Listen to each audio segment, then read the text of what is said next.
liên lang sang chung lệ hở quang sô là cả ni tin chuan niar kan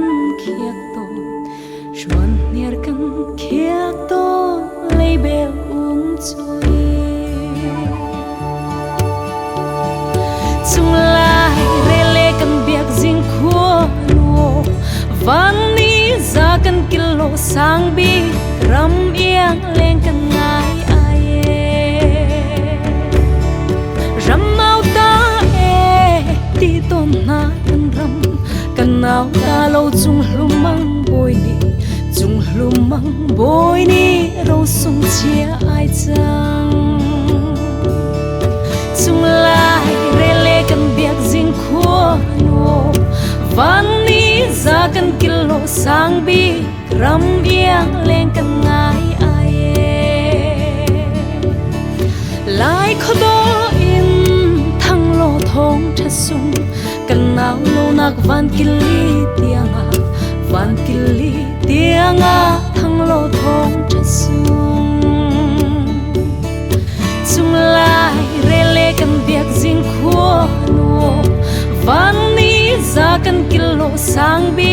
ram iang leng kan ngai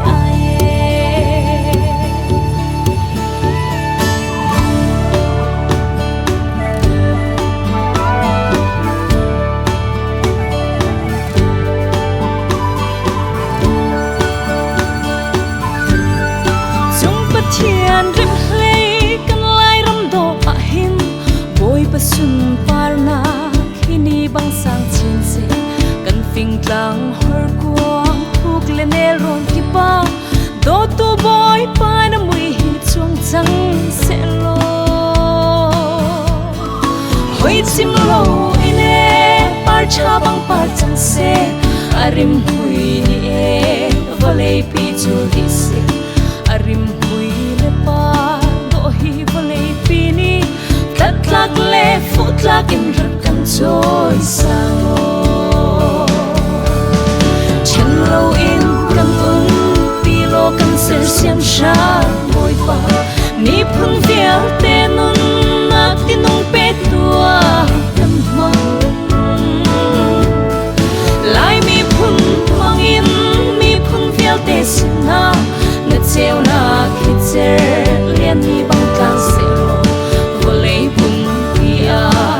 chung pen na khung se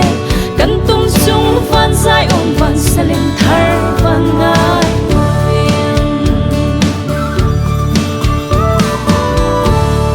chan rel na chau chung a fiang ten kan hu David sin a boy pa chu cha angan chin leng mang boy pa ni a pi mi chu mi lian ngan li thu chuak mi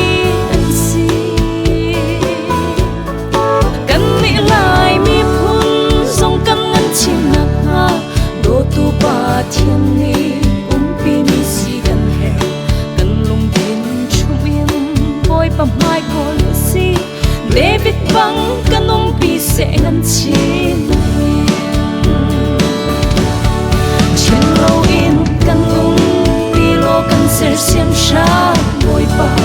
mi phun vial te nun mak tin nong pe tua kan mang